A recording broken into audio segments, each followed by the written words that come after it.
Bonjour, bonsoir, tout dépend une fois de plus de quand est-ce que tu auras l'occasion de voir cette vidéo. Que Dieu te bénisse, ça fait plaisir de te retrouver. Gloire à Dieu, gloire au roi des rois. Donc ce soir, comme on peut le voir, nous allons avoir une étude biblique sur une espèce d'attention ou un focus sur les dogmes religieux. Donc il y en a énormément, on peut pas tous les faire malheureusement ou heureusement, j'en sais rien. Mais on va prendre quelques exemples, on va essayer de parler déjà de, de ce que cela peut causer, de vraiment la difficulté ou l'importance de cette mise en garde en quelque sorte, donner des enseignements sur les différentes visions, sur le pourquoi de certaines choses, et je vais vous laisser maître et maîtresse de vos choix. Donc avant toute chose, nous allons demander au Saint-Esprit de prendre le contrôle sur ce moment, nous allons lui demander d'établir son autorité sur ce moment, nous allons lui demander de nous disposer afin que nous puissions recevoir de sa part. Sois béni. Dieu trois fois saint, Dieu d'Abraham, d'Isaac et de Jacob, mon Dieu, mon Père, je bénis ton nom pour ce moment. Je bénis ton nom pour ce thème, je bénis ton nom pour la disposition de tout un chacun, je bénis ton nom, Seigneur, pour le frère, la sœur qui aura accès à cette étude. Donne toi-même le ton, donne toi-même la direction, donne toi-même la manière dont les choses doivent être faites, et surtout dispose nos cœurs. Tu ne nous appelles pas au jugement, tu ne nous appelles pas à la condamnation, mais tu nous appelles, Père, à méditer ta parole, à te connaître, afin de savoir comment nous comporter, comment agir, comment marcher selon ta vision, comment marcher selon ta volonté afin de t'être agréable, comment poser des actions avec conviction de cœur. Je bénis ton nom pour ce moment, j'établis ton autorité, que la chair se taise, que ton Esprit Saint prenne le contrôle. Merci encore pour tous tes bienfaits et merci pour la vie, Seigneur, de toutes les personnes qui auront accès à cette étude. Au nom précieux et puissant de Jésus-Christ de Nazareth. Amen. Donc, ce soir, le thème c'est attention aux dogmes dans la religion. Il ne s'agit pas, en aucun cas, il ne s'agit pas de juger, de condamner ou quoi que ce soit. Parce que vous allez voir que l'introduction, ce que je choisis de faire comme introduction, ce sera de lire Romains 14. Tout le chapitre de Romains 14, il y a 23 versets. Donc c'est pas très long. Et ce chapitre de Romains 14, vous allez voir que c'est un chapitre qui nous invite, qui nous exhorte à ne pas juger, à ne pas condamner, à ne pas nous-mêmes être une pierre d'achoppement pour l'autre. Même si ce chapitre parle quasi essentiellement de ce qui est alimentaire, mais il y a des éléments dedans qui nous enseignent quand même sur notre position, notre attitude.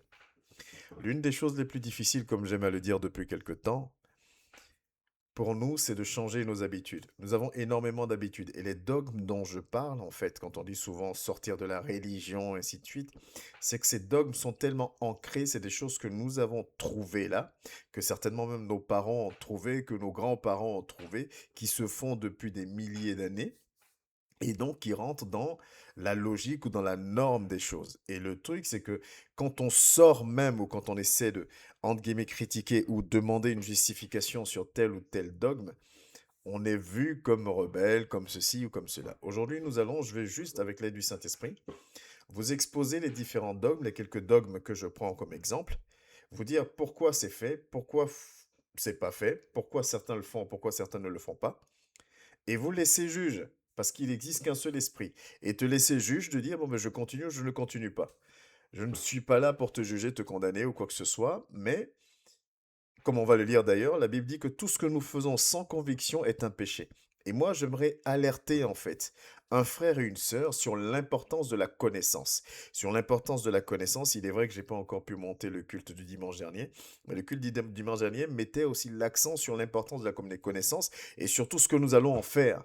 Que nous ne soyons plus des chrétiens qui suivons des suiveurs, qui suivons pour suivre, mais que nous soyons des disciples qui cherchons à comprendre et cherchons à mettre en pratique et que cette parole, cette connaissance que nous puissions acquérir puisse vraiment nous aider à transformer quelque chose en nous. Voilà l'objectif premier de tous ces programmes d'études bibliques. Voilà l'objectif, premier, en tout cas le souhait sincère que j'ai pour nos vies à tous et à toutes.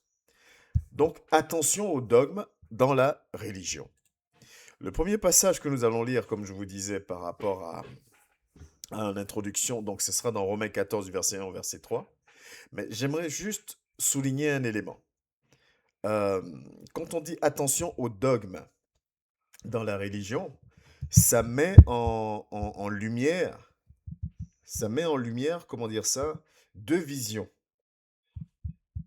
Ça met en lumière deux visions. Une première vision qui dit euh, que la Bible, je parle de vision chrétienne, ok? Une première vision qui va nous dire que la Bible est est la seule règle de foi que nous devons appliquer. C'est-à-dire que tant que c'est pas marqué dans la Bible, je ne le fais pas. Je le fais que quand c'est marqué dans la Bible. Donc il y a cette vision, il y a ce courant-là qui existe. Et généralement, ce courant-là, on va le prêter au protestantisme. Donc protestants, desquels vont découler les évangéliques, et ainsi de suite. Donc les protestants vont plutôt être, je dis bien plutôt parce qu'il ne faut pas non plus faire de l'amalgame, dans le courant, dans cette position de dire que si ce n'est pas dans la Bible, donc ce n'est pas biblique, et si ce n'est pas biblique, il ne faut pas le faire. Ok. Bien ou pas bien, là n'est pas la question. Il va y avoir un autre courant qui va dire, oui, la Bible, on suit la Bible, on est d'accord avec vous les protestants, mais il y a aussi ce qui est culture, la culture, le culturel aussi qui rentre en ligne de compte.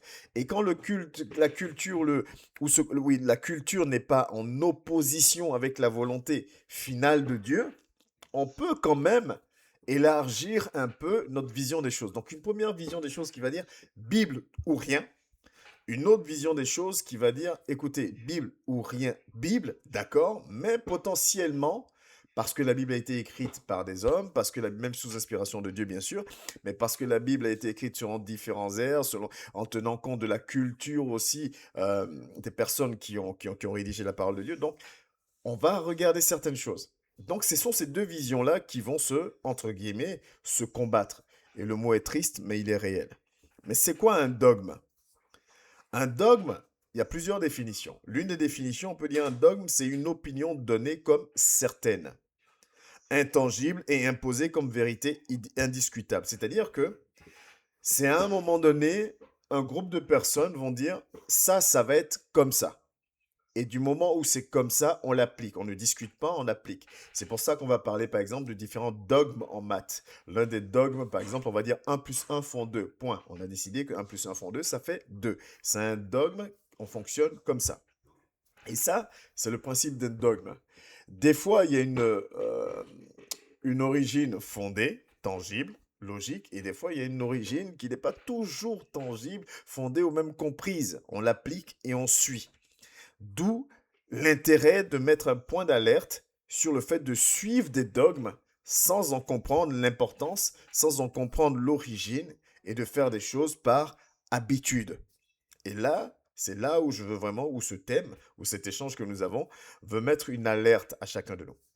Mais avant toute chose, comme je vous disais tantôt, nous ne sommes pas là pour juger ou pour condamner.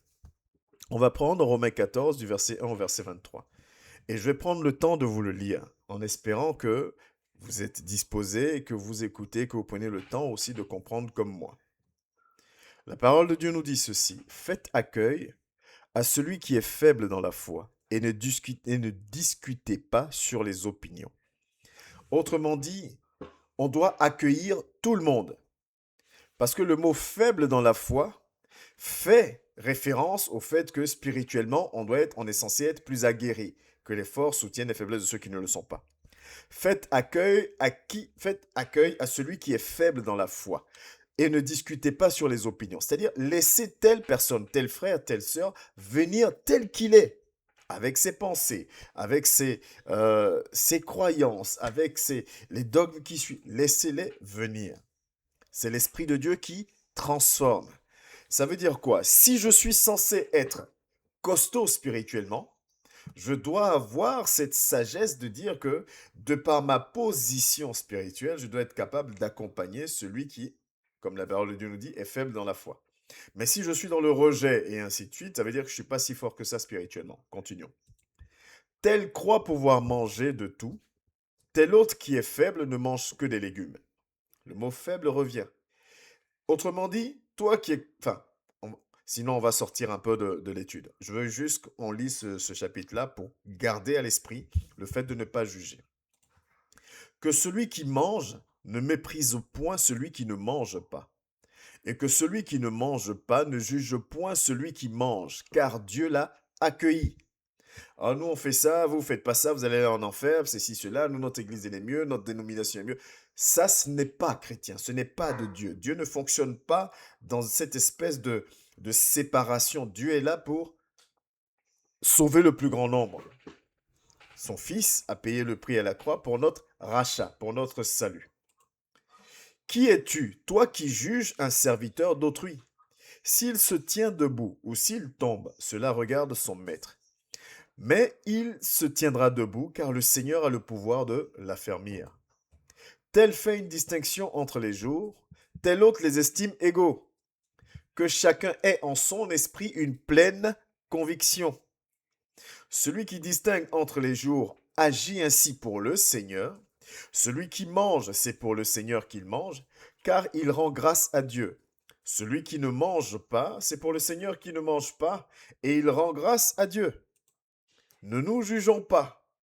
Le jugement viendra. D'où l'importance d'être enseigné, d'avoir la bonne connaissance et de faire les bonnes choses.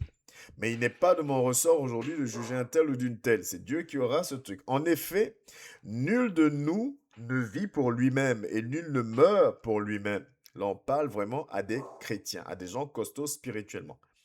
Car si nous vivons pour le Seigneur.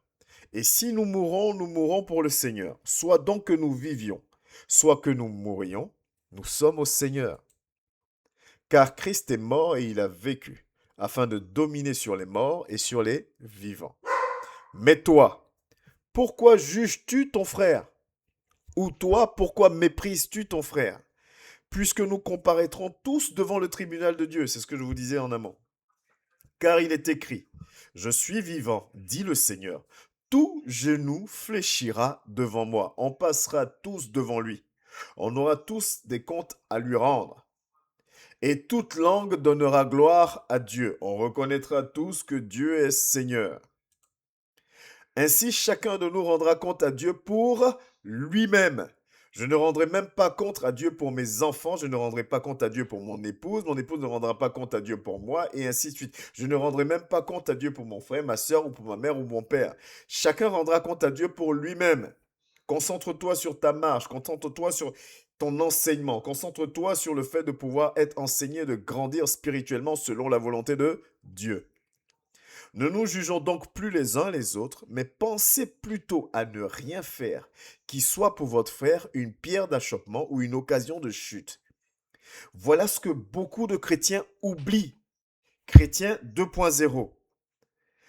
Quand tu libères une parole qui attriste le cœur de ton frère ou de ta sœur, tu es une pierre d'achoppement pour lui. Quand tu critiques ou tu condamnes un frère ou une sœur, tu es une pierre d'achoppement pour cette personne-là. Alors que la parole de Dieu nous dit que si nous sommes en Christ, nous sommes selon Christ, comme Christ, alors nous ne devons pas chercher à affaiblir l'autre. Mais aujourd'hui, le chrétien arrive à tout justifier une fois de plus. Je referme la parenthèse parce que je veux rester dans le thème. Je sais et je suis persuadé par le Seigneur Jésus que rien n'est impur en soi. C'est Paul qui parle. Et qu'une chose n'est impure que pour celui qui la croit impure. C'est important. On continue. Mais si, pour un aliment, ton frère est attristé, tu ne marches plus selon l'amour. Ne cause pas par ton aliment la perte de celui pour lequel Christ est mort. Que votre privilège ne soit pas un sujet de calomnie. Les plus forts soutiennent les faiblesses de ceux qui ne le sont pas.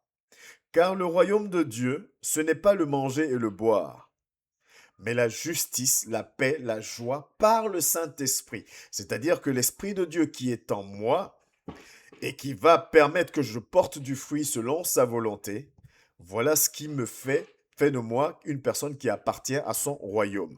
Celui qui sert Christ de cette manière est agréable à Dieu et approuvé des hommes. Ainsi donc, recherchons ce qui contribue à la paix et à l'édification mutuelle. Recherchons ça. Pour un aliment, ne détruit pas l'œuvre de Dieu. À la vérité, toutes choses sont pures, mais il est mal à l'homme quand il mange de devenir une pierre d'achoppement. Il est bien de ne pas manger de viande, de ne pas boire de vin, et de s'abstenir de ce qui peut être pour ton frère une occasion de chute, de scandale ou de faiblesse. Cette foi que tu as, garde-la pour toi devant Dieu. Heureux celui qui ne se condamne pas lui-même dans ce qu'il approuve, mais celui qui a des doutes au sujet de ce qu'il mange est condamné, parce qu'il n'agit pas par conviction. Tout ce qui n'est pas le produit d'une conviction est un péché. Le thème, attention aux dogmes religieux. Je fais des choses parce que j'ai vu mon père le faire, j'ai vu ma mère le faire, j'ai vu tout le monde le faire. Je ne sais pas si c'est bien, si c'est pas bien, je n'en connais pas l'origine, je le fais parce que le plus grand nombre le fait. Et quand on vient me parler pour dire faire attention, fais attention à ce que tu es en train de dire ou ce que tu es en train de faire, je dis oh, laisse-moi tranquille, sans chercher à comprendre. Alors que Dieu a créé cette chose-là, il a mis un truc à l'intérieur qu'on appelle le cerveau, pas en vain, on est censé réfléchir. Et avec lui, l'Esprit de Dieu nous y aide. Tout ce qui n'est pas le produit d'une conviction est un péché. Pour que ce soit une conviction, il faut que je le connaisse, il faut que je le comprenne pour savoir si je l'applique ou pas.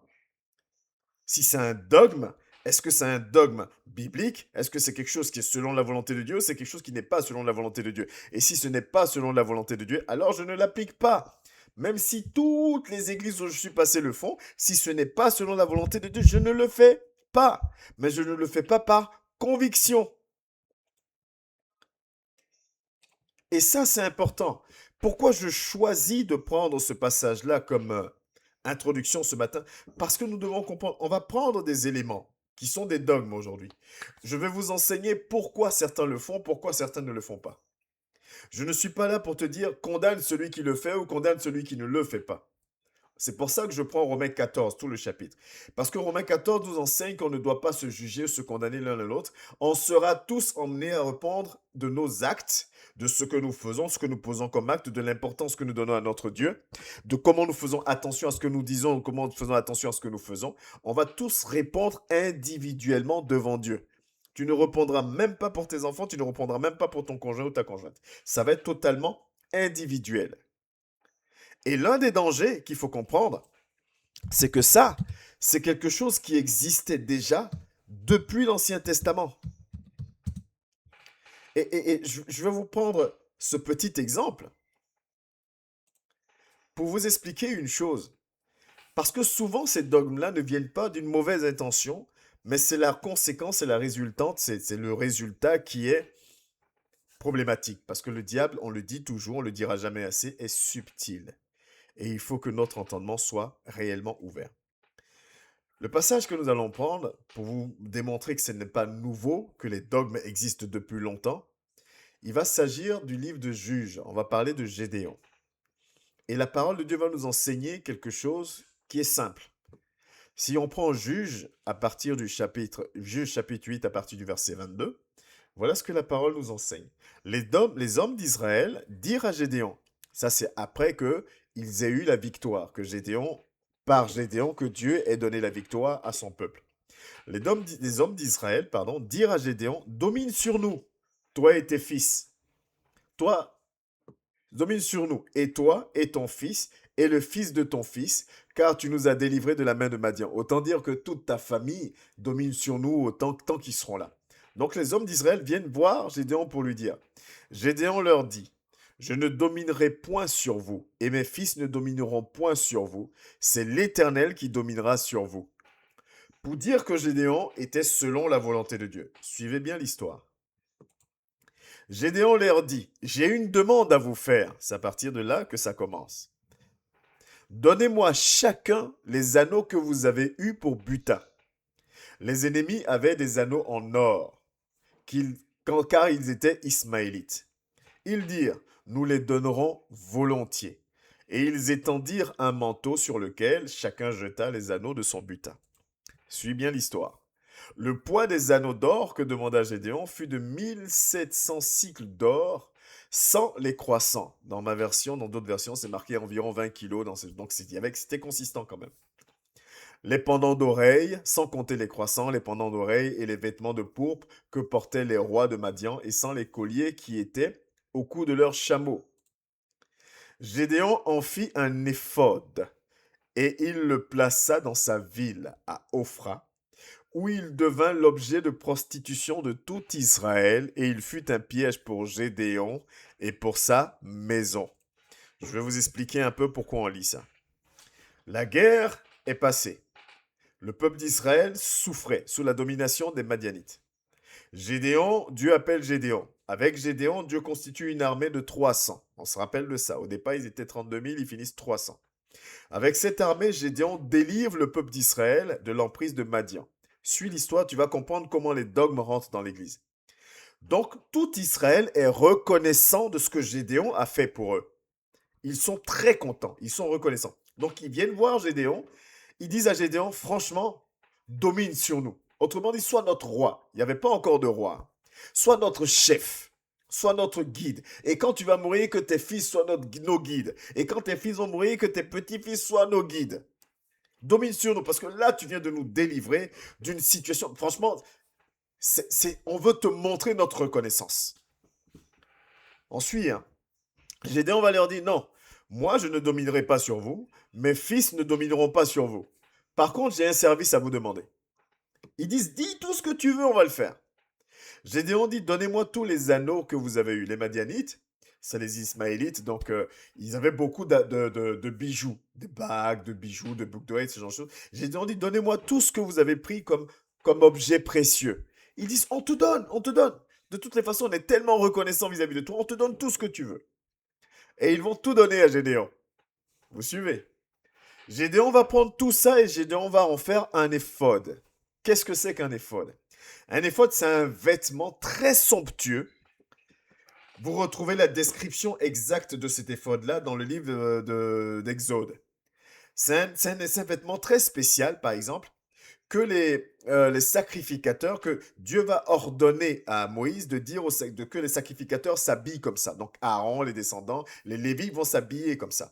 Tant qu'ils sont au service, ils portent leur éphod. Et la description d'un éphod est mise dans l'Exode. Avec des boutons dorés, avec ceci. Donc c'était un vêtement très somptueux, quelque chose de sacré. Donc Gédéon va prendre tout ça et il va faire un éphod, ce vêtement-là. Et la parole de Dieu au verset 27 nous dit, et Gédéon fit un éphod et le plaça dans sa ville à Ophra, où il devint l'objet de prostitution de tout Israël, et il fut un piège pour Gédéon et pour sa maison. Autrement dit, rappelez-vous que le peuple d'Israël est super reconnaissant à Gédéon. Donc, ils voulaient déjà Gédéon comme leur chef. Ils voulaient les fils de Gédéon comme leur chef. Ils voulaient les fils des fils de Gédéon comme leur chef. Ils sont reconnaissants. Donc, quand Gédéon fait ce vêtement qu'il va aller poser à Ophra dans sa ville, ce qui va se passer, c'est que tout le peuple d'Israël va considérer ce vêtement comme étant sacré. Et tout le peuple d'Israël va commencer à adorer ce vêtement. Tout le peuple d'Israël va donner une importance particulière au vêtement. Et un dogme va naître comme ça. Parce que le peuple va dire, ce vêtement-là a été fait par Gédéon, que Dieu a utilisé pour nous délivrer de la main des Madianites. Alors ce vêtement-là, forcément, a une importance sacrée. Donc le peuple d'Israël va donner une importance à ce vêtement-là, plus d'importance qu'il ne faut. Voilà l'alerte au niveau des dogmes. L'intention n'est pas mauvaise. Ils veulent montrer leur reconnaissance à Gédéon. Mais ils vont donner à parce que quand Gédéon veut faire ce vêtement, Gédéon le fait aussi pour dire merci, une manière de dire à Dieu, voilà, c'est une manière pour moi de te remercier du fait que tu m'as utilisé pour accomplir ça. Le peuple d'Israël va prendre ce vêtement-là pour en faire une source d'adoration. Voilà un dogme qui vient de naître. Et ils vont le faire parce qu'ils vont dire, il faut le faire parce que c'est en marque de reconnaissance pour Gédéon, ce qu'il a fait ou ce que Dieu a fait au travers de lui. Et un dogme vient de naître. Et cela va être une source de malédiction. Cela va être un objet de prostitution, c'est-à-dire que le peuple va se détourner de la face de Dieu. Et le thème d'aujourd'hui, c'est que il y a énormément de dogmes comme ça qu'on fait. On voit pas le mal fondé dans la chose, mais ça nous détourne de notre Dieu. Et Dieu n'aime pas ce qui le détourne de lui. Il dit quoi? Tu n'auras point d'autre Dieu devant ma face. Dieu veut la place principale, la place numéro un. Dieu ne veut en aucun cas discuter sa supériorité ou ses règles avec X raisons. Et ce, quelle que soit notre raison. Il faut que tu le comprennes, il faut que je le comprenne. Donc, quand j'ai compris ça, je dois faire attention à ce que je fais. Je dois m'assurer que ce que je suis en train de faire est selon la volonté de Dieu. Parce qu'il nous dit une chose dans Ésaïe 55. Ésaïe 55 au verset 9, il nous dit une chose que tu sais et que je sais. Il dit, autant les cieux sont élevés au-dessus de la terre, autant mes voix sont élevées au-dessus de vos voix et mes pensées au-dessus de vos pensées. Pourquoi je mets ce passage-là? Pour revenir sur le fait que ce n'est pas parce que je fais quelque chose qui pour moi part d'une bonne intention que Dieu va valider cela. Et les dogmes qui existent dans la religion, la majeure partie des dogmes qui existent dans la religion partent d'une bonne intention. Mais ce n'est pas parce que ça part d'une bonne intention que Dieu agrée cela. Quand le peuple d'Israël décide d'adorer ce vêtement, de donner plus de valeur au vêtement que Gédéon a fait en marque de reconnaissance, ça ne part pas d'une mauvaise intention humaine, mais Dieu n'agrée pas cette intention. Dieu veut qu'on lui rende la gloire à lui et à lui seul. Et le passage qu'on vient de lire dans Ésaïe 55 au verset 9 nous appelle à deux choses. C'est pour ça que je vous ramène à l'introduction dans Romains 14 sur le chapitre 14. Premièrement, je dois agir avec sagesse. Et je dois être moins dans le suivisme. Ça veut dire quoi? Je dois faire les choses parce que je les comprends, parce que je connais. Je sais pourquoi Dieu me demande de le faire. J'en connais l'origine, je sais que c'est selon la volonté de Dieu, alors je le fais. Ça, c'est agir avec sagesse. Agir avec sagesse, ce n'est pas faire parce que les autres font. Agir avec sagesse, ce n'est pas je fais parce que le docteur a dit il faut faire comme ça, donc je le fais. Et j'ouvre une petite parenthèse, je vous ai toujours dit, un serviteur de Dieu est là pour enseigner la parole de Dieu, pour encadrer, on ne va pas citer toutes les casquettes, mais le serviteur de Dieu ne doit pas être contre ou avoir peur des questions. Parce que les questionnements, au contraire, permettent, un, d'entrer dans les détails, deux, de pouvoir convaincre d'une manière ou d'une autre le frère et la sœur, parce que le serviteur sait que le frère et la sœur doivent faire ces choses-là en étant convaincus. S'il n'y a pas de conviction, c'est un péché. On a lu le passage. On a lu, on va le lire encore. On l'a lu, c'est dans Romains 14, au verset 23. Tout ce que nous faisons sans conviction est un péché. Alors, je dois réellement savoir marcher dans la sagesse. Ce n'est pas parce que ça ne me paraît pas grave que ça ne l'est pas aux yeux de Dieu. Ésaïe 55, 9. Mes pensées ne sont pas les vôtres. On ne pense pas de la même manière. Donc, agir avec sagesse et être moins dans le suivisme. Deuxièmement, ce passage-là m'invite à connaître la parole de Dieu. Ce passage-là m'invite à plus de connaissances, à rechercher sa volonté. Comme je vous l'ai dit une fois, j'ouvre encore la parenthèse. Vous voyez, Dieu s'adresse à Josué. Dieu parle à Josué. Et en parlant à Josué, il dit, écoute, que le livre de la loi là ne s'éloigne point de ta bouche. Médite-le. Et c'est là que tu vas réussir. Et je vous avais dit, mais si Dieu parle à Josué, pourquoi ne pas continuer à parler à Josué, mais inviter Josué à lire la loi, à connaître la loi, à méditer la loi? Ça veut dire quoi? La parole de Dieu, elle est là, il faut qu'on la médite et qu'on la lise. Cela n'empêche pas qu'on doit avoir une relation avec notre Dieu. Et d'ailleurs, les deux sont connectés. Plus je le connais, plus je me rapproche de lui. Plus je le connais, plus je connais sa volonté, plus je discerne sa volonté, je discerne sa voix. Donc, je dois méditer sa parole. Je referme la parenthèse. Donc, ça m'emmène au deuxième point à plus de connaissances. Je dois aimer, tu dois aimer. Nous devons aimer la parole de Dieu. Nous devons aimer chercher à comprendre. Nous devons aimer à savoir, mais pourquoi on fait ceci, pourquoi... Il y a beaucoup de choses que nous faisons, même dans nos prières. Il y a beaucoup de choses que nous disons, on ne sait même pas pourquoi on le dit. Je me rappelle au tout début de l'assemblée, il y avait souvent des frères qui apprenaient à prier et qui, quand il priait, à la fin, il disait pas au nom de Jésus, puis on lui disait, quand tu finis de prier, il faut dire au nom de Jésus. Et la sœur disait, mais ok, d'accord, je vais le faire. Et puis, on posait les questions, mais pourquoi au nom de Jésus, ainsi de suite. Et ça, c'est des bonnes questions. C'est pas parce que dans toutes les églises où je vais, on dit au nom de Jésus, Amen. Donc, moi aussi, au nom de Jésus, Amen. Mais je ne sais même pas pourquoi je dis au nom de Jésus, Amen. Et ça peut devenir un dogme pour moi dans ma vie. Parce que si je sais pourquoi je dis au nom de Jésus, Amen, ma prière prend une autre dimension. Mais cette autre dimension-là est prise parce que j'ai cherché à comprendre. Je ne suis pas dans le suivisme. Je n'ai pas peur qu'on me dise oh, lui ou elle, toujours lui. Non, je veux comprendre. Je veux comprendre parce que je veux l'appliquer au mieux. Je veux comprendre parce que je veux que cette parole me touche au mieux. Je veux comprendre parce que je veux changer. Celui qui ne cherche pas à comprendre ne cherche pas réellement à changer. Combien sommes-nous les chrétiens qui connaissons et qui ne changeons pas? Notre langage ne change pas, nos pensées ne changent pas, nos attitudes ne changent pas. On est toujours dans la condamnation, on est toujours dans le rejet, on est toujours dans l'autoprotection. On doit connaître pour que cette connaissance-là nous permette de changer. Donc je résume. Quand Ésaïe 55, verset 9 nous met en garde en disant « Mes pensées ne sont pas comme les vôtres », ça veut dire quoi? On doit s'approcher de ses pensées. Pour le faire, je dois agir avec sagesse. Je dois chercher à comprendre la parole de Dieu, la connaître et la comprendre pour la mettre en pratique. Et non pas être dans le suivisme. Je fais parce que je vois faire. Deuxièmement, je dois avoir plus de connaissances. Josué, Dieu qui dit à Josué que ce livre de la loi ne s'éloigne point de ta bouche. Et je dois être moins dans la condamnation. Je ne dois pas être dans la condamnation. Je dois être dans l'amour, dans le partage, parce que j'apprends réellement à connaître mon Dieu, mon Père, mon Roi.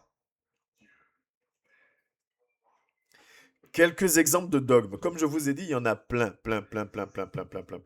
Quelques exemples de dogmes qui existent. Et on va rentrer dans le détail. Que Dieu nous donne le temps. On va rentrer dans le détail. Passage biblique à l'appui. On va rentrer dans le détail passage biblique pour dire ceux qui le font, pourquoi ils le font, ceux qui ne le font pas, pourquoi ils ne le font pas. Une fois de plus, je le rappelle, je ne suis pas là pour juger, pour condamner, pour taper sur un tel. Je vous donne l'enseignement et celui qui voudra creuser, creusera et fera les choses avec conviction ou arrêtera de faire certaines choses aussi, mais par contre avec conviction.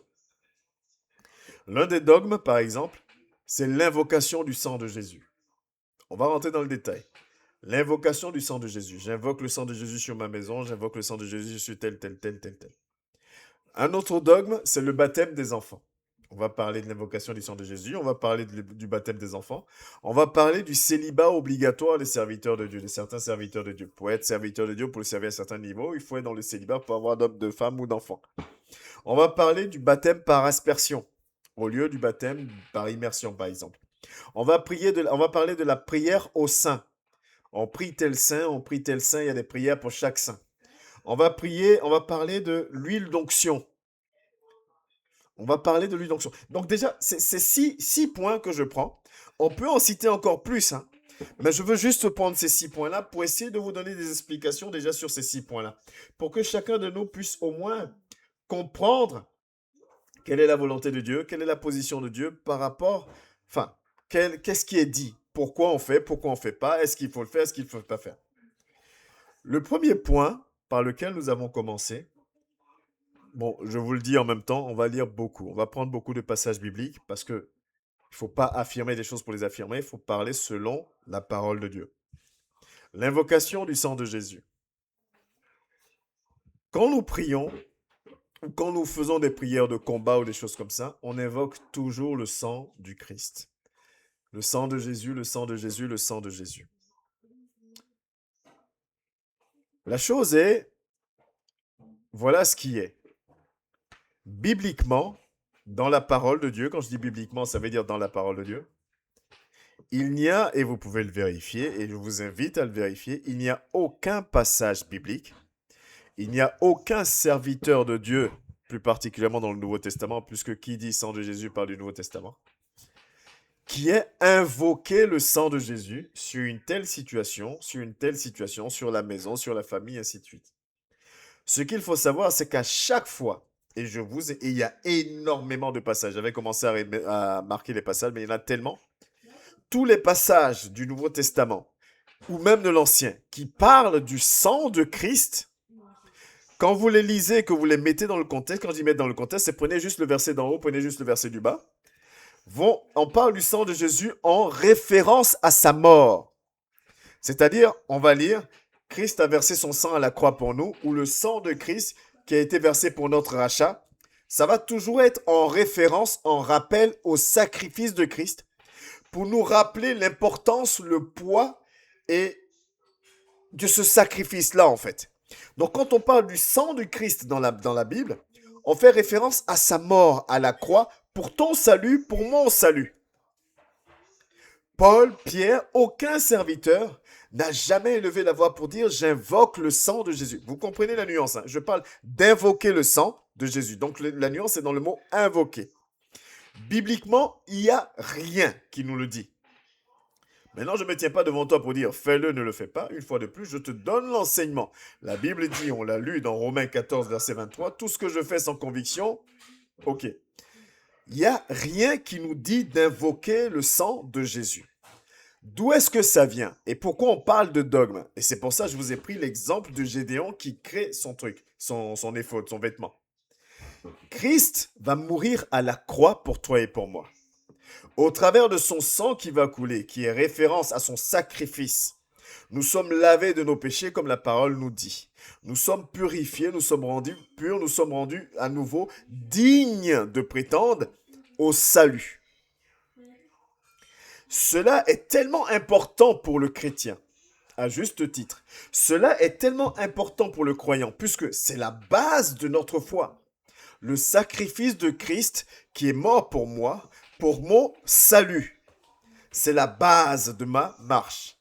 Donc, on va prendre cela, on va prendre cette importance-là, et en guise de reconnaissance pour montrer qu'on est conscient de l'importance de ce sacrifice-là, on va faire quoi?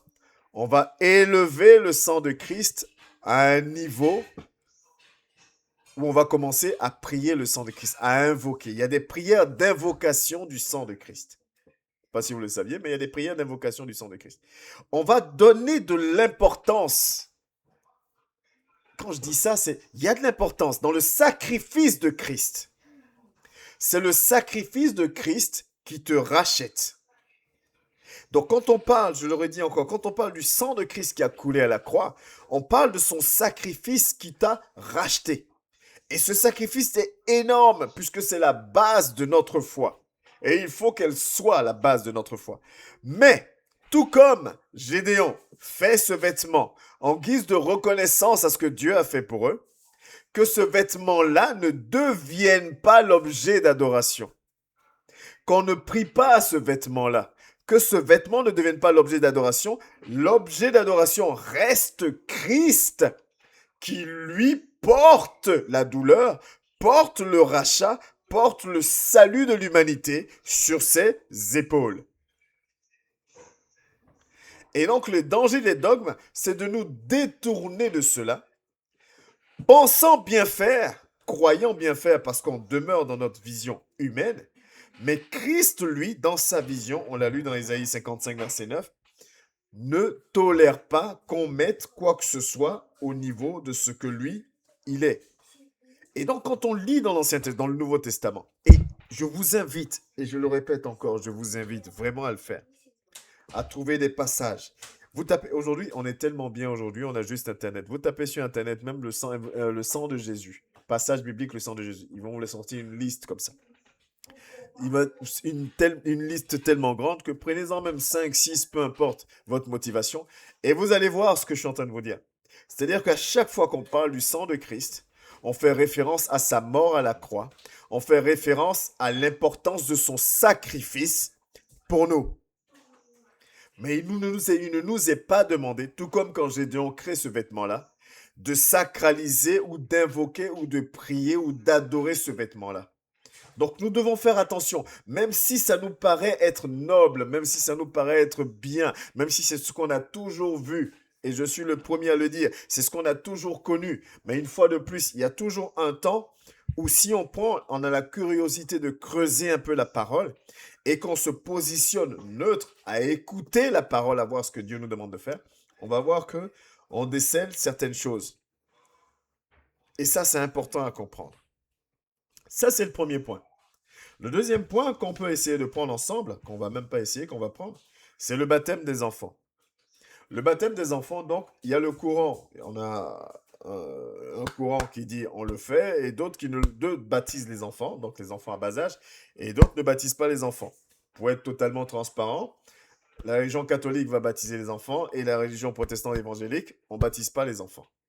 Mais pourquoi? Parce que vous vous doutez bien que quand même, les catholiques sont des millions, donc ils ne sont pas non plus totalement fous ou totalement idiots pour dire ils continuent à baptiser les enfants, et que nous, on dise ouais, non. Donc il y a bien une raison qui les pousse à le faire. Et c'est quoi cette raison-là? Il va y avoir deux principes fondamentaux qu'il faut comprendre. Et je vais d'ailleurs afficher les passages comme ça. Donc le premier passage que nous allons prendre, c'est Matthieu 28, mais tout le monde connaît ce passage au verset 19. Donc en fait, ils vont prendre le premier point. Ils vont dire le baptême sauve. Au travers du baptême, nous sommes sauvés. Et c'est vrai. Au travers du baptême, nous sommes sauvés. On prend Matthieu, comme je viens de vous dire, Matthieu 28, verset 19. La Bible dit quoi? Allez, faites de toutes les nations les disciples, les baptisant au nom du Père, du Fils et du Saint-Esprit. Si on prend 1 Pierre 3, du verset 20 au verset 21. La parole de Dieu nous dit ceci, qui autrefois avait été incrédule lorsque la patience de Dieu se prolongeait au jour de Noé pendant la construction de l'arche, dans laquelle un petit nombre de personnes, c'est-à-dire 8, furent sauvées à travers de l'eau. Cette eau était une figure du baptême, qui n'est pas la purification des souillures du corps, mais l'engagement d'une bonne conscience envers Dieu, et qui maintenant vous sauve, vous aussi, par la résurrection de Christ. Donc le baptême sauve. Ça, il n'y a même pas de discussion. Et le passage même le plus parlant, c'est Marc 16, verset 16. Celui qui croira, excusez-moi, ça n'a pas affiché, celui qui croira et qui sera baptisé sera sauvé. Mais celui qui ne croira pas sera condamné. Donc, aucune discussion. Le baptême sauve. Donc ça, c'est le premier point. Celui qui va baptiser, ceux qui vont baptiser les enfants vont dire le baptême sauve. Donc si le baptême sauve, pourquoi l'interdire à une catégorie de personnes? On baptise les enfants parce que le baptême sauve. Le deuxième point, et avec ce point-là, les protestants évangéliques sont d'accord. Le baptême sauve. Il n'y a pas de souci. Et les mêmes passages sur lesquels telle religion va s'appuyer pour dire le baptême sauve, les protestants évangéliques vont s'appuyer sur exactement les mêmes passages, c'est-à-dire Marc 16, Matthieu 28, 19, 1 Pierre, tout ça on s'appuie dessus parce que c'est vrai, il n'y a pas de discussion. Là maintenant où les visions vont diverger, où les visions vont plus être alignées, c'est que on va nous dire d'un côté qu'il y a une distinction entre l'eau et l'esprit. Amen. Toujours en s'appuyant sur les passages que nous allons prendre aussi. On va dire qu'il y a une distinction entre l'eau et le Saint-Esprit. Donc, on va nous dire que on te baptise d'eau parce que Jésus préconise, en tout cas la parole de Dieu préconise le baptême d'eau qui sera suivi du baptême d'esprit. D'où le fait qu'on va parler du baptême et après on va parler de la baptisée confirmée. Donc le baptême d'eau accordé aux enfants, à tout le monde, parce que le baptême sauve et qu'on veut priver personne. Et après, donc on veut priver personne, donc on le baptise d'eau, l'enfant, et lui donner l'occasion aussi de grandir en cultivant sa relation avec son Dieu ou pas d'ailleurs. Mais s'il la cultive, quand c'est un peu plus grand, là on va parler de confirmation et là on va parler du coup de baptême d'esprit. Donc il y a cette distinction qui va se faire. Et ils vont s'appuyer par exemple, j'ai pris 3 passages, sur Jean 3 verset 5, où Jésus va dire, Jésus répondit, en vérité, je te le dis, si un homme ne naît d'eau et d'esprit, il ne peut entrer dans le royaume des cieux. Donc, ils vont scinder. Ils vont dire, il y a vraiment la naissance d'eau et la naissance d'esprit. Je vous explique les différentes visions et ce qui anime, ok? Si un homme ne naît d'eau et d'esprit, il ne peut entrer dans le royaume de Dieu. C'est important que tu le comprennes, s'il te plaît. J'ouvre la parenthèse. C'est important que tu le comprennes. Un, pas pour condamner, on a lu Romains 14, mais que tu saches pourquoi tu fais quelque chose, pourquoi les choses sont faites, pourquoi l'autre ne fait pas pareil, et qu'on ne soit pas dans la condamnation, mais surtout qu'on puisse affiner comment on marche. Romains 14 nous enseigne que nous allons devoir répondre à Dieu de manière individuelle. Donc, ils vont prendre par exemple ce passage de Jean 3. Ils vont prendre aussi Tite. Tite qui est un épître pastoral, c'est-à-dire Paul qui écrit à son fils, Tite, pardon, Tite 3 au verset 5, qui dit ceci: Il nous a sauvés, non à cause des œuvres de justice que nous aurions faites, mais selon sa miséricorde, par le baptême de la régénération et le renouvellement du Saint-Esprit. Donc ils vont dire, il y a bien deux choses distinctes, le baptême d'eau et le baptême d'esprit. Jusque-là, j'espère que vous me suivez.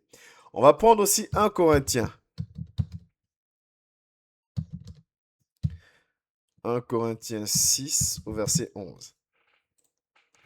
Et c'est là ce que vous étiez, quelques-uns de vous. Mais vous avez été lavés, donc notion de l'eau, mais vous avez été sanctifiés, mais vous avez été justifiés au nom du Seigneur Jésus et, on rajoute, par l'Esprit de notre Dieu. Donc, ce qu'il faut comprendre, ça veut dire que le baptême des enfants, ils vont continuer à le faire en disant, oh les gars, calmez-vous un peu. Il y a deux choses. Le baptême sauve. Donc, nous, on ne veut pas priver un groupe de personnes du salut. On baptise tout le monde. Calmez-vous un peu. Quand vous prenez les passages, les trois passages par exemple que j'ai pris, on parle bien du baptême d'eau et on parle bien du baptême d'esprit. Et regardez comment on fait. C'est-à-dire que nous, on veut vraiment sauver le maximum de personnes. Donc, on baptise tout le monde et ceux, quel que soit l'âge, même le bébé, pour que plus tard, l'enfant grandisse en cultivant sa relation avec son Dieu. Et là, on va passer à l'étape de la confirmation. C'est comme si on te donnait un pré-diplôme et après le diplôme, il est confirmé. Quand tu vas, comment on appelle ça, travailler ta relation avec ton Dieu. Et donc, on va parler, c'est là où on parle de confirmer. Je suis baptisé, confirmé. Vous avez certainement déjà entendu cette expression. Je suis baptisé, confirmé. Donc, baptisé d'eau et le côté confirmé, c'est le côté esprit. Voilà la logique, voilà ce qui anime ce baptême d'enfant, qui n'est pas, une fois de plus, biblique, dans le sens où, quand je dis biblique, ça veut dire que vous ne trouverez pas dans la Bible un enfant qui a été baptisé. En tout cas, il n'y a pas d'exemple pour dire tel enfant de tel âge a été baptisé. Rappelez-vous de ce que je vous ai dit au départ. Le thème oppose ou fait ressortir deux visions différentes. La vision protestante qui dit ce qui est dans la Bible, c'est ce qu'on fait. Et la vision catholique, si on peut le dire comme ça, qui dit que oui, on va faire ce qui est dans la Bible, mais la culture aussi, et ce n'est pas parce que si quelque chose est quand même bon ou part dans le bon sens, on peut quand même le faire aussi. Donc voilà deux visions qui s'opposent. Donc on a cette vision qui dit, mais on peut. On ne veut pas empêcher qui que ce soit d'être baptisé, d'être sauvé. Donc on le fait. Et calmez-vous les gars, vous les protestants qui nous dites qu'on fait n'importe quoi. On baptise d'eau le bébé et on est conscient qu'après, il y aura le baptême d'esprit. Et quand il y aura le baptême d'esprit, ça veut dire que tu as cultivé ta relation avec ton Dieu, donc on va parler de confirmation. Et maintenant, les protestants vont dire, attendez, on va se calmer. Sur le premier point, on est d'accord. Le baptême sauve. Amen. Les protestants vont dire, sur le premier point, on est d'accord. On ne discute même pas. Mais là où on va pas être d'accord, vous et nous, c'est que c'est votre histoire d'eau et d'esprit et comment vous faites les choses. Parce que dans la parole de Dieu, comme je viens de vous dire, la vision protestante, en règle générale, c'est pas marqué. On l'a pas vu dans la Bible, donc on le fait pas comme ça. Nous, on va faire comme ce qui est dans la Bible. Nous, ce qu'on a constaté dans la parole de Dieu, c'est quoi? On a constaté que le baptême est une décision. On a constaté que le baptême, Jésus ne parle pas de vous pouvez faire le baptême d'eau là, et puis non, c'est une décision. C'est-à-dire que c'est comme un monsieur et une femme qui se rencontrent, qui décident de se fréquenter. Ils se fréquentent pendant un certain temps. Ils apprennent à se connaître. Et maintenant, pour officialiser, pour dire on est sûr, on a appris à se connaître, on est d'accord, on est sûr que ça va matcher, on va se marier. De la même manière que Christ nous appelle son épouse, donc à un moment donné, il y a un mariage. Les protestants disent, attendez, nous, ce qu'on comprend et ce qu'on voit dans la parole de Dieu, c'est qu'il faut que j'accepte Christ dans ma vie. Il y a une décision qui est prise. Et le protestant dit, mais le bébé ne peut pas prendre de décision. On entend, on voit le bien fondé de ce que vous dites. Mais le bébé ne peut pas prendre de décision. Quand on parle de baptême, on parle de quelqu'un qui décide d'épouser Christ, qui décide d'épouser la volonté de Dieu, parce que Dieu est exigeant. Et même en tant qu'adulte, déjà, on jauge mal, puisque regardez un peu comment on marche. J'ouvre une parenthèse. On s'en est baptisé, mais on fait comme on veut. Alors que le baptême, c'est de dire à Dieu, j'ai décidé d'être avec toi, de mettre mon alliance avec toi, et je vais marcher selon tes règles. Alors il y a cette notion de conscience, cette notion de capacité de prendre des décisions qui rentre en ligne de compte. On décide d'appartenir. Et là, on va prendre Marc, tout à l'heure on a pris Marc 16, 16. Mais si on prend le même Marc, il dit, puis il leur dit, allez partout dans le monde et prêchez la bonne nouvelle à toute la création. Effectivement, toute la création, on met tout le monde, on peut mettre enfant dedans. Mais le verset 16 dit, celui qui croira et qui sera baptisé sera sauvé. Alors les protestants disent, attendez, s'il y a une notion, si on parle de croire, ça veut dire que je comprends. Ça veut dire que je sais de quoi il s'agit. Ça veut dire que j'ai expérimenté, je crois, je suis convaincu. Il y a une notion d'être convaincu derrière. Il dit le bébé, il ne comprend pas. Il ne peut pas être convaincu, il ne peut pas dire qu'il croit ou qu'il ne croit pas. Alors, nous, on ne baptisera pas un bébé parce qu'il n'y a pas cette notion, il n'y a pas cette capacité de décision. Donc ça, c'est déjà le deuxième point où on va commencer à avoir une scission. Et ce qui va venir dans le troisième point, les protestants vont dire, mais attendez, vous nous dites que l'eau, et puis après l'esprit, la confirmation, baptisé, confirmé, ainsi de suite. Les protestants vont dire, mais regardez dans la parole de Dieu, qu'est-ce qui est fait? Dans la parole de Dieu, dans l'Ancien Testament, le 8e jour de la naissance, il va y avoir circoncision. Et la circoncision, c'est là où on va baptiser, c'est-à-dire on va donner le nom à l'enfant. Et ce jour-là correspondait aussi à la présentation de l'enfant. On faisait ce qu'on appelle une présentation. Et cette présentation représentait quoi? C'est une manière de dire à Dieu, merci pour ta grâce, merci parce que tu nous as bénis avec un enfant. Et on te consacre cet enfant, on te dit merci. Et on vient te le présenter pour que tu veilles sur lui. Et ce qui est important dans cet élément-là, les protestants vont dire, mais attendez, vous savez que Dieu demande aux parents un engagement. Quand tu présentes ton enfant à Dieu, tu dis à Dieu, je m'engage devant toi, Seigneur, à lui donner une éducation qui va lui permettre de demeurer dans tes voies, afin que devenu adulte, il t'accepte comme Seigneur et Sauveur dans sa vie, et qu'il le concrétise, qu'il le matérialise par ce mariage qui n'est autre que le baptême. Amen. Voilà les deux visions. Voilà les deux visions. Une fois de plus, je ne suis pas là pour te dire fais ci, fais ça, fais ci. Je te donne les deux visions. Que tu saches qu'on ne soit pas là pour critiquer un tel groupe, un tel, sans savoir pourquoi. Voilà les deux visions. Donc, les protestants vont dire non, non, non, non, nous on ne fait pas comme ci, on ne fait pas comme ça.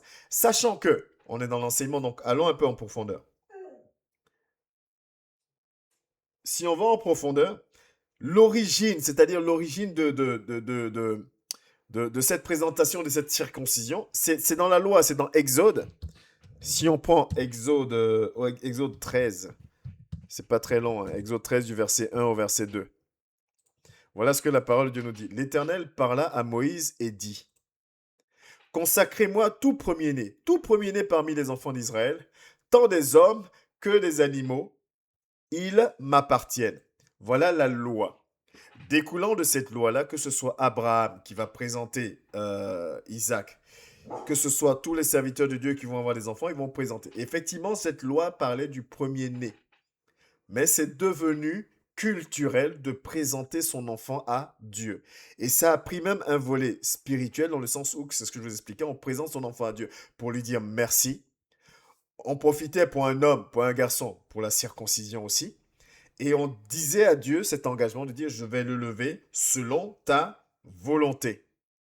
Et ça arrivait 8 jours après la naissance. Pareil, Jésus, 8 jours aussi. Et c'était 8 jours après la naissance. Donc voilà la vision que vont avoir, qui vont s'opposer. entre le baptême pour les enfants et le baptême à l'âge adulte. Maintenant, la question sous-jacente, parce que attention au dogme, est-ce que quelqu'un qui a été baptisé bébé, son baptême est-il valable ou son baptême n'est-il pas valable? Vous voyez pourquoi c'est dangereux les dogmes? Parce que les dogmes créent des scissions dans l'Église. Les dogmes créent des divisions dans l'Église. Et là où l'ennemi est très fort, il s'immisce partout. C'est-à-dire, un groupe va commencer à condamner l'autre groupe. Vous allez en enfer parce que vous ne faites pas tel que c'est écrit dans la Bible. L'autre va dire, calmez-vous un peu avec votre Bible. Parce que concrètement, là, je vais vous donner un exemple, je vais vous donner une histoire, enfin, je vais vous raconter encore historiquement, j'ouvre une parenthèse. La Bible que nous avons, que nous honorons tous, à un moment donné, il y a eu ce qu'on appelle des conciles, c'est-à-dire des grandes réunions. Des gens se sont réunis, ils ont dit, bon, tel livre, on le prend, tel livre, on le prend pas. Tel livre, on le prend, on le garde dans la Bible, tel livre, on ne le prend pas. Et le critère de sélection, c'était que on devait savoir qui était l'auteur, on devait savoir quand est-ce que ça a été écrit, pour pouvoir vérifier la véracité de ce qui était écrit. Et ce qui avait été un peu douteux, on l'a pas mis dedans. C'est pour ça que vous avez 7 livres qu'on appelle les livres apocryphes. La Bible catholique a 7 livres supplémentaires. La Bible protestante a 7 livres de moins. Donc, on a la Bible avec les 7 livres apocryphes. Donc, les catholiques disent, attendez, vous, votre Bible est incomplète. Et les protestants disent, attendez, votre Bible, là, vous avez des livres dedans qui sont douteux. Vous voyez un peu comment déjà les dogmes, ça commence à diviser l'Église. Et maintenant, les non-chrétiens disent, mais entre vous-même, vous n'avez pas la même Bible. Et vous venez nous embrouiller avec vos discours.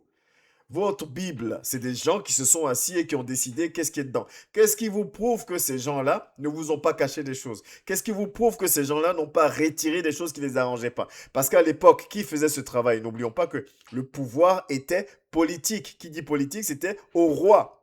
L'histoire nous enseigne. C'est-à-dire le roi se lève, comme par exemple le jour du culte d'adoration qui est un dimanche, c'est le roi, j'ai plus le nom en tête, qui s'est levé, qui dit on va adorer maintenant, on va aller à l'église un dimanche.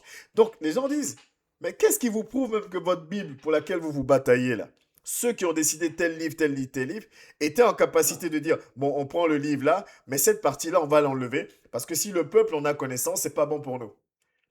Donc, vous voyez comment les dogmes créent des choses. Et si toi et moi, nous n'avons pas un minimum de connaissances pour savoir un peu l'origine, pour savoir un peu ceci, cela, comment tu discutes avec quelqu'un, sachant qu'on a été rattrapé par Romains 14, 23 pour dire, tout ce que tu fais sans conviction est un péché. C'est-à-dire que je pense bien faire, mais lui il va me dire, mais tu me suis, mais tu n'es pas affermi. Quand tu as la conviction, tu es affermi. Quand tu as la conviction, tu es affermi. Et c'est pour ça que je ne vais jamais m'arrêter de dire, cherchons à connaître la parole. Quand tu cherches à connaître la parole, ta manière de prêcher change. Tu évolues parce que tu comprends plus de choses, tu acceptes plus l'autre et tu es plus ouvert aux questions d'un tel ou d'une telle. Parce que, tu n'es pas dans la condamnation et tu es en capacité d'expliquer. Tu es en capacité même d'expliquer à l'autre, attends, toi-même tu me poses la question, est-ce que toi-même tu sais pourquoi tu fais ça? Ben, je vais t'expliquer pourquoi vous faites ça et je vais t'expliquer pourquoi nous on fait ça. Et maintenant, quand je t'explique les deux, tu choisis quoi? Voilà quelqu'un qui connaît son Dieu. Et c'était comme ça que Jésus agissait, si on est honnête. Quand on venait lui poser des questions pour le piéger, il sortait une parole de connaissance. Et après, il les regardait et dit, ben maintenant, on fait quoi? Et en général, les gens fuyaient. Il n'était pas là. L'une des rares fois où Jésus a vraiment tapé parce qu'il était énervé, c'est quand il a traité les sacrificateurs de vipères, en disant, vous êtes des vipères. Mais en général, il les confrontait à leur dualité. Et c'est pour ça que je vais toujours dire, cherchons, aimons la parole de Dieu. Il y a le côté lire la Bible et il y a le côté méditer la Bible. C'est important. Donc voilà pourquoi certains vont baptiser des enfants et voilà pourquoi les protestants ne vont pas baptiser les enfants. Maintenant, la valeur de ce baptême-là. Cette question n'aurait même pas eu lieu si ces dogmes n'étaient pas rentrés. Maintenant, on se dispute. Est-ce que tu dois te faire rebaptiser? Est-ce que tu dois garder ton baptême d'origine? Est-ce que? Le passage qui nous met d'accord dessus, c'est Romains 14. La conviction. Si j'ai été baptisé bébé et que j'ai grandi en cultivant ma relation avec mon Dieu, et que mon attitude aujourd'hui montre que j'ai l'Esprit de Dieu avec moi et que je marche selon l'Esprit de Dieu, si en moi je ne ressens pas ce besoin-là, marche selon la volonté de Dieu et c'est pas mon rôle, moi, de venir te condamner pour dire, toi, tu vas aller en enfer parce que ton baptême n'est pas valable. Ça, c'est un premier point. Deuxièmement, normalement, si je grandis spirituellement, que je consolide ma relation avec mon Dieu, l'Esprit de Dieu me convaincra à un moment donné de faire les choses correctement. Est-ce que vous voyez la nuance? L'Esprit de Dieu me convainc de faire la chose correctement. C'est pour ça que la parole de Dieu dit de laisser les autres venir. Venez à moi tel que vous êtes. C'est pour ça, Romains 14, le premier passage dit quoi? Acceptez l'autre tel qu'il est sans discuter ses opinions. Aide-le à grandir spirituellement. Alors l'Esprit de Dieu le convaincra lui-même de changer ça ou ça. Il y a quelqu'un qui arrive à l'église, il est habillé très plaqué, il est habillé très court, machin truc. Accepte cette sœur. Arrête de commencer dès que tu la vois à dire « Oh, change tes habillements parce que Dieu n'aime pas ça. Hein. » C'est non, non, non. D'abord, tu ne connais pas ses finances, tu ne sais pas sa vie. Tu ne sais pas si c'est que ça qu'elle a comme vêtements. Mais dans son cœur, elle veut vraiment venir avec Dieu. Accepte-la. Dans l'enseignement, dans l'amour, quand elle va grandir, se consacrer encore plus à son Dieu, l'Esprit de Dieu lui-même va faire le travail. Tu n'as pas besoin de juger, tu n'as pas besoin de condamner. De toutes les façons, qui es-tu capable de changer toi-même? Voyez un peu notre hypocrisie? Même nos enfants que nous avons mis au monde, on met tout en règle, on se casse en deux pour travailler, pour mettre qu'ils soient dans les bonnes conditions. Mais quand l'enfant grandit, qui devient à l'âge adulte, encore dans les pays occidentaux même, il prend son envol, il fait ses choix. Et il ne fait pas toujours des choix. Donc, si je ne suis même pas capable d'influer sur la vie de mon enfant à 100%, mais en quoi je suis capable d'influer sur la vie d'un frère ou d'une sœur? Il n'y a que l'Esprit de Dieu qui est capable de le faire. Alors moi, tout ce que je peux faire, c'est te donner de quoi à grandir spirituellement. Et quand tu grandiras spirituellement, tu feras les choses conformément à ce que la parole de Dieu te demande de faire. Mais les dogmes nous emmènent toujours dans des directions qu'il ne faut pas. Les dogmes créent toujours des scissions, des divisions, des sujets de jugement, de condamnation et de séparation. Nous devons vraiment comprendre ces choses-là. Le troisième point dont nous allons parler, c'est le célibat. Le célibat des hommes de Dieu. Est-ce qu'il faut forcément être célibataire pour servir Dieu jusqu'à un certain niveau, ainsi de suite? Il faut savoir une chose. Il n'y a aucun passage dans la Bible qui lie le service à Dieu au célibat. Il n'y en a pas. Qui lie le service de Dieu au célibat. Même quand Jésus parle, parce que ce sur quoi, le passage aussi sur lequel s'appuient ceux qui prônent ce célibat pour le servir, l'un des passages, ça va être Matthieu 19. Si on prend Matthieu 19 au verset 12. L'un des passages, c'est celui-là. Car c'est Jésus qui parle. Jésus dit, « Car il y a eu des eunuques qui le sont dès le ventre de leur mère. Il y en a qui le sont devenus par les hommes. Et il y en a qui se sont rendus tels eux-mêmes à cause du royaume des cieux.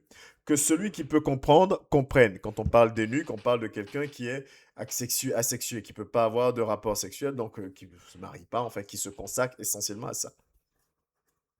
Mais dans ce passage-là, ce qu'on oublie, c'est que là, Jésus dit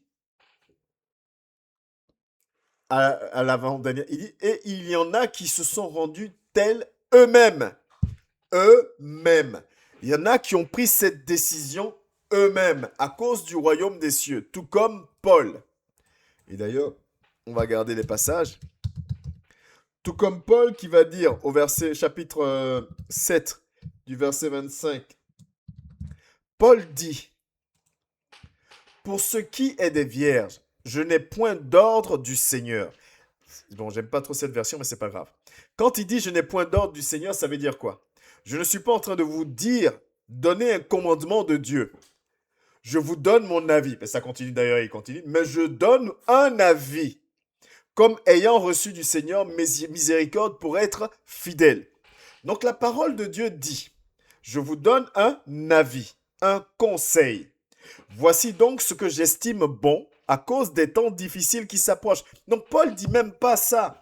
Paul dit pas d'être célibataire parce qu'il n'a rien d'autre à dire. Il dit les temps mauvais arrivent. Alors Dieu a besoin d'une vraie armée. Et pour cette armée-là, il a besoin de personnes qui sont à 100% focus sur lui. Voilà ce que Paul dit. Et il dit, c'est pas un commandement de Dieu, c'est moi mon avis que je vous donne, parce que c'est le choix que j'ai fait, ce qui n'est pas en contradiction avec ce que Jésus disait en disant, des personnes qui se sont rendues eux-mêmes, qui ont fait ce choix par rapport au royaume des cieux. Alors Paul continue. Es-tu lié à une femme? Ne cherche pas à rompre ce lien. Ça annule encore l'obligation du célibat ou de ne pas être père. Tu es attaché à une femme, ne cherche pas à rompre ce lien. N'es-tu pas lié à une femme? Ne cherche pas une femme. Paul dit, moi je te conseille d'être à 100% avec Dieu. Mais si tu es déjà marié, sois marié. Si tu t'es marié, tu n'as point péché. Et si la Vierge s'est mariée, elle n'a point péché. Mais ces personnes auront des tribulations dans la chair, et je voudrais vous les épargner. Vous allez comprendre tout dans le verset qui suit. Voici ce que je dis, frère. C'est que le temps est court, que désormais ceux qui ont des femmes sont comme n'en ayant pas. Ceux qui pleurent comme ne pleurant pas, ceux qui se réjouissent comme ne se réjouissant pas, ceux qui achètent comme ne possédant pas, et ceux qui usent du monde comme n'en usant pas, car la figure de ce monde passe. Or, je voudrais que vous fussiez sans inquiétude.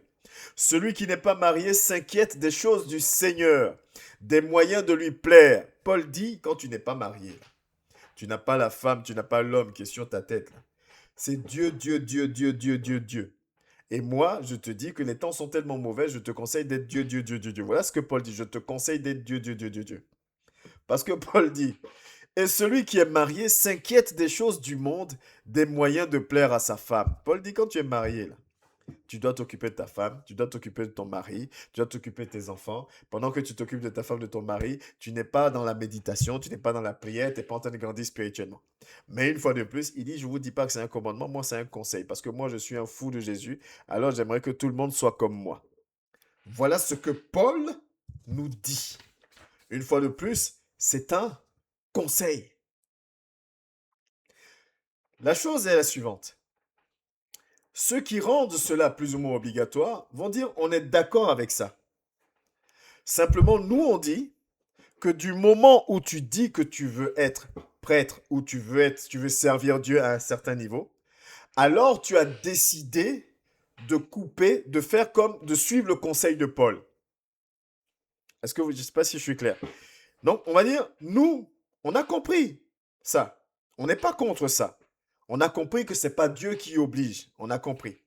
Mais nous, notre manière de fonctionner, c'est de dire que celui qui vient nous voir pour dire, moi, je veux servir Dieu à un certain niveau, il a lui-même décidé de dire, ok, j'ai lu ce que Paul a dit et j'ai décidé de faire comme Paul. J'ai décidé de m'abstenir de toute relation sexuelle, de ne pas me marier, de ne pas avoir d'enfant. J'ai décidé de le faire. Et donc, quand tu viens, on n'oblige pas, on dit juste que nous, ici, c'est comme ça, on est des Paul. On est des psalmistes. C'est comme ça. Nous, on est à 100% pour Christ. Ce qui peut s'entendre. Par contre, il faut qu'il y ait derrière un véritable appel de Christ.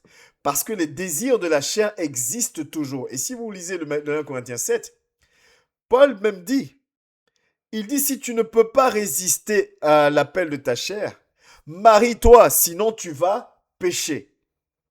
Et vous-même regardez, partant de ce dogme encore, combien de cas de pédophilie, des gens qui vont se cacher pour aller se marier, ainsi de suite, et qui vont pécher pour rien, alors qu'à la base, il n'y a pas d'ordonnance, il n'y a pas d'obligation. On se met nous-mêmes dans des situations qui nous condamnent. Dieu ne dit pas de ne pas, Dieu ne nous dit pas faites comme ça, c'est comme si, mais nous-mêmes on dit on va faire comme ça, comme si. Après, quand les désirs de la chair prennent le dessus, ce qui est naturel, c'est humain, on a été créé comme ça. On a été créé comme ça depuis le jardin d'Éden. Donc quand ces désirs-là viennent, on est sujet à faiblesse. Et comme l'ennemi n'est jamais loin, on est sujet à faiblesse. Donc voilà un peu dans quelle optique ceux qui le font le disent. Ils vont pas te dire que c'est une obligation, ils vont juste te dire que nous, on dit juste, on part sur le fait de dire que celui qui vient avec nous dit, il accepte de marcher selon le conseil de Paul. Alors, il renonce à ci, il renonce à ça, il renonce à ci. Ce qui n'est pas mauvais en soi. Mais là où le dogme vient tordre le cou maintenant, C'est quand on rend cette chose-là obligatoire. On part d'un conseil qui est bien pour dire consacre-toi à 100% à Dieu et on le tord. Je reviens encore à l'exemple de Gédéon qui a fait son vêtement. Et nous devons réellement faire attention à ça. Nous devons réellement faire attention à ça. Le quatrième point, l'un des 4 points par exemple, on va parler par exemple du baptême par aspersion. Vous savez, le baptême par aspersion, c'est l'eau qu'on met un signe de croix sur ton front. Ça a une origine historique. Cela peut se comprendre, cela peut s'entendre. Et je vais te donner l'explication. L'explication est tellement simple. Vous savez, il y a des personnes, même aujourd'hui, c'est encore valable, hein, il y a des personnes qui vivent dans des endroits où il n'y a pas d'eau. Dans le désert, par exemple, il n'y a pas de fleuves, de lacs, de choses comme ça. Où il n'y a pas la possibilité de faire des baptêmes par immersion totale. Ça existe. Il y a des endroits où on ne peut pas. Parce qu'il y a la sécheresse, parce que c'est comme si. Donc l'eau déjà, on creuse dans des puits très très profonds, donc tu vas pas descendre dans un puits profond pour aller baptiser quelqu'un dedans, autant dire que tu vas le tuer. Donc ça existe. Et donc, ces personnes-là qui sont dans ces endroits-là, bah, qui acceptent Dieu, qui acceptent Christ dans leur vie et qui veulent se faire baptiser, comment ces personnes-là doivent faire? Donc, naturellement, ces personnes-là ont trouvé un moyen de se faire baptiser. Et donc, c'est là où va naître le baptême par aspersion. Le problème, une fois de plus, quand on parle de dogme, c'est que même aujourd'hui, même quand il y a la capacité de faire ce baptême par immersion, on a choisi de faire ce baptême par aspersion. Est-ce que vous comprenez? C'est-à-dire que ce qui devient un cas particulier, on le généralise. Et pourquoi on le généralise? Pour faciliter la chose. Pourquoi on facilite la chose? Je n'en vois pas du tout l'intérêt. Le baptême par aspersion, l'Église catholique ne te dira pas qu'ils sont contre le baptême par immersion. Faut pas croire. Ils sont pour le baptême par immersion. Ils connaissent les passages comme nous, ils utilisent la même Bible que nous. Et ils ne sont pas moins intelligents que nous. C'est simplement que quelque chose qui s'est fait, qui est beaucoup plus simple aujourd'hui, c'est généraliser. Et c'est là où les protestants vont dire non. Non, non, ne généralisons pas quelque chose. On comprend ce cas particulier. On comprend ce cas de jurisprudence, il n'y a pas de souci. Mais tant que l'occasion nous est donnée et qu'on a la possibilité de le faire, il faut faire le baptême par immersion. D'autant plus que le baptême par immersion a une signification. Donc, oui, tu peux t'adapter, si on peut dire comme ça, parce que tu n'as pas d'autre alternative. Mais tant que l'alternative, tant que tu as la possibilité, colle proprement à ce que Dieu demande de faire. D'autant plus que ça a une signification. Et Paul va le dire, il dit, ignorez-vous que nous tous qui avons été baptisés en Jésus-Christ, c'est en sa mort que nous avons été baptisés, immersion. Nous avons donc été ensevelis avec lui, immersion, par le baptême en sa mort, afin que comme Christ est ressuscité des morts par la gloire du Père, de même nous aussi nous marchions en nouveauté de vie. Donc, c'est une symbolique de mort et de résurrection. Donc, ce baptême veut dire quelque chose. Ce baptême a une signification, a une importance. Maintenant, je suis dans un cas de figure, je ne peux pas le faire. Je m'adapte. Mais tant que j'ai la possibilité de le faire, je dois le faire. Et là où le dogme vient nous tordre les pieds encore, c'est quand on généralise un cas particulier, alors que ça devrait rester qu'un cas particulier. Ça, c'est quelque chose d'important. Je vais essayer d'accélérer un peu, parce qu'il ne reste pas grand-chose pour que je fasse une deuxième partie, donc je vais accélérer un peu pour que ça fasse qu'une seule partie. La prière au sein. Dans la prière au sein, là, il y a un vrai sujet. Le côté canonification, le côté sanctification d'un être humain, d'une personne. Ça vient toujours un peu de ce qu'on a lu dans le livre de Gédéon. C'est toujours pas pour montrer euh, l'importance des actions que la personne a posées ou la reconnaissance de qui était cette personne-là. Donc ça part toujours, comme je vous dis, d'un bon sentiment. Mais bibliquement, selon la parole de Dieu, d'ailleurs, Dieu nous y défend totalement. Il ne veut pas que nous le fassions. Vous voyez, Ecclésiaste va dire une chose. Ecclésiaste dit, Ecclésiaste 7 au verset 20, il va dire un truc qui est tellement simple qu'il n'y a pas besoin de bac plus 10. Il dit, non, il n'y a sur la terre point d'homme juste qui fasse le bien et qui ne pêche jamais. Autrement dit, il n'y a pas de saint. Il n'y a pas de saint sur la terre. Et si l'Ecclésiaste dit ça, ça veut dire que Élie n'était pas saint. Ça veut dire que Paul n'était pas saint, Pierre n'était pas saint, eux tous, ils n'étaient pas saints. Ça n'existe pas. Marie n'était pas sainte. Ça n'enlève en rien le respect qu'on leur doit. Ça n'enlève en rien la reconnaissance de ce qu'ils ont donné pour l'évangile. Ça n'enlève en rien les sacrifices qu'ils ont supportés pour l'évangile de Christ. Ça n'enlève en rien qu'ils soient nos modèles. Ça n'enlève en rien qu'on se batte, qu'on prenne leur vie en exemple pour nous aider, nous booster au quotidien. N'empêche qu'ils n'étaient pas saints. Ils n'étaient pas saints et donc nous devons le comprendre, ça. Donc, nous ne devons pas sanctifier une personne. Seul Dieu est saint. Et donc, c'est seul à Dieu que nous devons adresser une prière. Parce que la canonification, je crois, en plus, c'est quand quelqu'un est décédé et qu'on lui donne le titre, à titre posthume, de saint. Et il y a des prières pour Saint Joseph, pour Saint ceci, pour Saint cela, comme le Ave Maria, que vous connaissez tout, pour la Sainte Mère de Dieu, Marie. Mais regardez une chose. On va lire Lévitique. Je ne sais pas si tu connaissais ce passage-là. Moi, je ne le connaissais pas. Lévitique dit ceci. Et qui dit Lévitique parle de la loi. C'est-à-dire que ça, c'est Dieu qui dit. Si quelqu'un s'adresse aux morts et aux esprits pour se prostituer à eux, ça veut dire quoi? Prie un mort, qu'il soit proclamé saint ou quoi que ce soit, je tournerai ma face contre cet homme, je le retrancherai du milieu de son peuple. Il n'y a pas besoin de bac plus 10. Donc, on ne doit pas, parce qu'il n'y en a pas, sanctifier quelqu'un. On doit respecter, honorer la mémoire de cette personne. Ça, pas de souci. C'est pour ça qu'on va dire l'apôtre Paul, l'apôtre Pierre. On va dire Marie, la mère de Christ. Pas de problème. On leur doit du respect. Mais de là à exagérer, à passer à un autre niveau et en faire des saints qui ont droit à leur prière, on passe par eux pour demander certaines choses, là, on doit faire attention.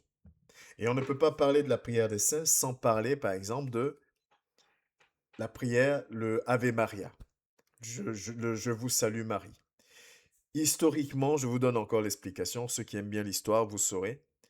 Le Je vous salue Marie tire sa révérence le début de deux passages bibliques. Comme je vous dis toujours, les dogmes, on s'appuie sur quelque chose qui est biblique. Les deux passages. La première partie, c'est dans Luc 1 au verset 28. Je vous salue Marie, pleine de grâce. Ça, c'est quand l'ange vient rencontrer Marie. Donc, on va prendre ce que l'ange a dit.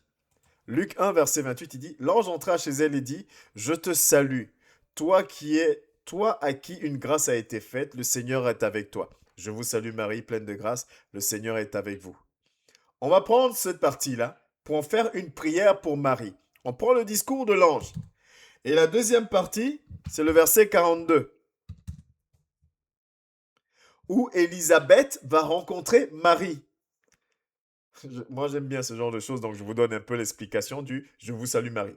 La deuxième partie, c'est quand Élisabeth va rencontrer Marie, où la parole de Dieu nous dit ceci. Excusez-moi, c'est ici. Voilà. Elle s'écria d'une voix forte, « Tu es bénie entre les femmes et les fruits de ton sein est béni. » Donc le salut de Jésus, vous salue Marie, c'est quoi? Je vous salue Marie, pleine de grâce, le Seigneur est avec vous, vous êtes bénie entre toutes les femmes et le fruit de vos entrailles est béni. Voilà les deux passages qui vont être pris. Luc 1, verset 28 et Luc 1, verset 42. Et après, maintenant, on va rajouter « Priez pour nous, pauvres pécheurs » et ainsi de suite. Donc vous voyez, on prend toujours quelque chose sur la base biblique, mais derrière, c'est pas la volonté de Dieu. Mais Marie mérite le respect. Marie mérite le respect pour son sacrifice, du fait qu'elle n'ait pas été choisie pour rien. Quand l'ange vient la voir, vous lisez Luc 1, tout le chapitre 1 si vous voulez, l'ange proclame, l'ange loue son sérieux, l'ange loue qui elle est, comment elle est. Donc c'était pas n'importe qui.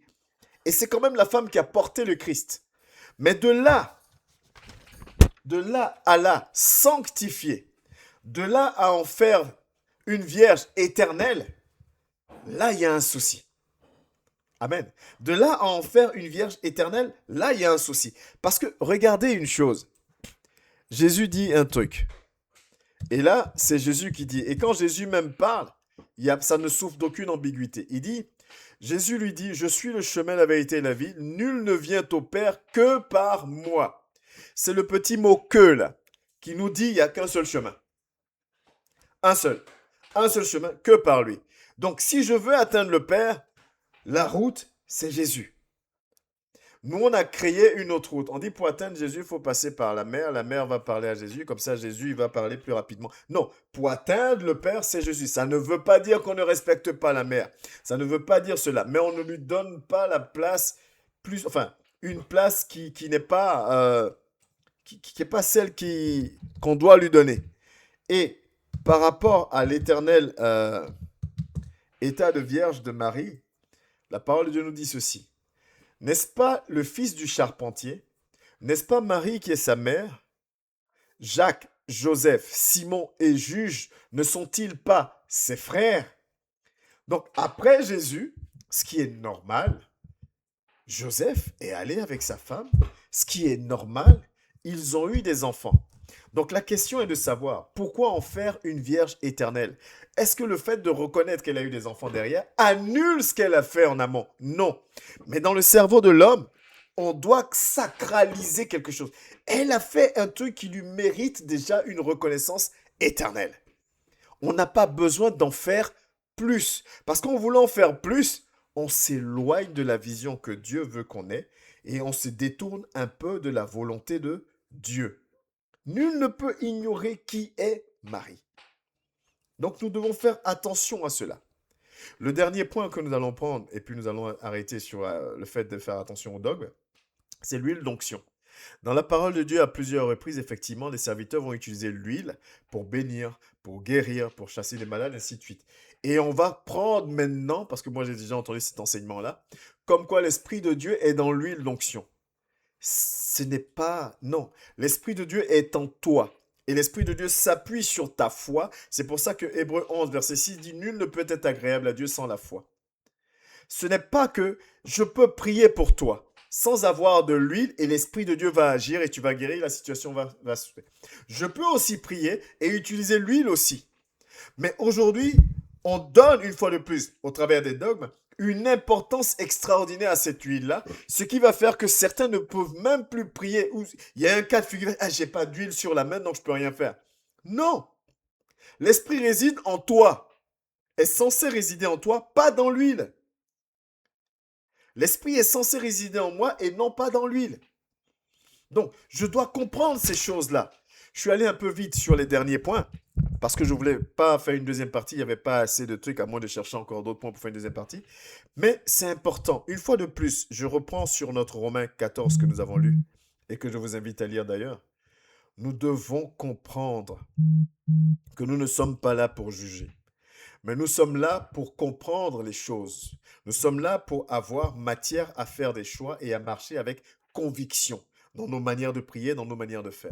Et ma prière, c'est que ça nous aide à changer certains éléments, ça nous aide à nous rapprocher de notre Dieu, ça nous permette de lui être agréable réellement. Et non pas d'être là à penser que nous faisons bien les choses pour qu'au final, il nous dise « Je ne vous ai jamais connu ». Faisons attention au dogme. Cherchons à comprendre le pourquoi des choses. Cherchons à comprendre comment on fait les choses. Pourquoi ceci, pourquoi cela, pourquoi ceci. C'est des choses qui vont nous permettre de ne pas nous perdre vis-à-vis de Dieu et dans notre marche chrétienne. Que Dieu vous bénisse. Merci pour l'écoute. J'espère que j'ai pu être clair. Ceux et celles qui sont connectés pourront poser des questions. Et que Dieu vous bénisse. Merci Éternel pour ce moment que tu nous as accordé. Merci encore parce que tu nous as gardés sous ta main protectrice. Je prie, Éternel, que si des choses ont été dites qui ne t'honorent pas, que ton esprit nous enseigne encore, nous révèle encore ta volonté. Notre objectif, Père, c'est de t'être agréable et non pas de nous montrer comme connaissant tout. Nous savons que nous connaissons que partiellement et il n'y a que toi qui donnes à qui tu veux la connaissance, Père. Nous voulons juste, Éternel, avoir plus d'éléments pour pouvoir t'être agréable dans notre marche au quotidien. Que ton esprit agisse en nous, que ton esprit nous comble et nous fortifie encore. Au nom précieux de Jésus-Christ de Nazareth. Amen. C'est vrai qu'aujourd'hui ça a été un peu plus long, je m'en excuse. Et vous qui êtes connectés, ne quittez pas, je vous retrouve d'ici une minute pour les questions.